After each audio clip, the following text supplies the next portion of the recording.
Hey, Dr. Aziz here, and I just read this question about what would I recommend to a person who has lost self-confidence and is doubtful about everything. And the first thing I have to say is I know that place, and it's a painful place to be where you can't even believe in yourself, you can't even make decisions, you're so indecisive that it's hard to know what steps to take, and everything that you think or decide, or your opinions or your perceptions or your beliefs, there's always another part of your mind that's just criticizing you and doubting you and keeping you stuck. And I know that place, and it sucks. And if there's one thing I want you to get from this short answer, is that you can get out of that.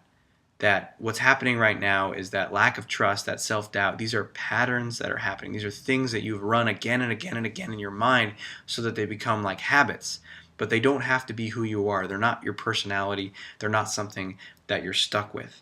And so the question is, how do you break out of self-doubt? Well, the first thing is to start to become more on your own side. You really have to start to find that place of knowing the good in you. And I see someone here wrote a response. Regina had a great response about, writing in your journal things that you're good at. And I think that she's right on the right track with that.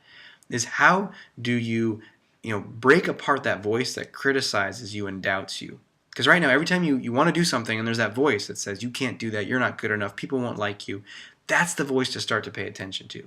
First, you have to start to identify, and I call that voice your toxic coach.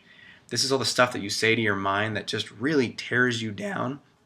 It's not a healthy or helpful coach. This is a toxic coach. So the first step is just to become aware of that toxic coach. What does it say to you? What does your voice of self-doubt say to you on a daily basis? Then the second step is to start to challenge that toxic coach. And nothing helps you do this more than to realize it doesn't serve you. It's hurting you and it's keeping you stuck. And most importantly, it's not true. And I know it feels true right now because it's repeated itself so many times, but that's just propaganda. That's just repetition that makes you think it's true. The reality is it's not true. And there is a way to find that more supportive, compassionate coach that can help build you up and give you that strength and support that you need to pursue the things that you want. And especially, and one last thing about self-doubt that's so important is we have this fear of like, what if I do that thing and it doesn't work out? Then I'm going to beat myself up. Again, you have to commit to saying, you know what, even if it's not the right decision, even if it doesn't get the exact results that I want, I'm going to commit to finding the value in it. I'm going to learn something from it, and I'm going to keep going on. And I refuse to keep attacking myself like this. And if this sounds far-fetched to you or you have no idea what I'm talking about, then you got to check out, I have a free ebook. I'll include a link here that tells you about all this stuff. It talks all about that coach and how to change it, and it's all for free. So just read it and see if it can help you start to get a grasp of how you can change that internal dialogue in your head. So I hope this helps. And again, if you take nothing else away, realize that this is not permanent, that you can find that confidence in yourself. It's your birthright. All of us can find that.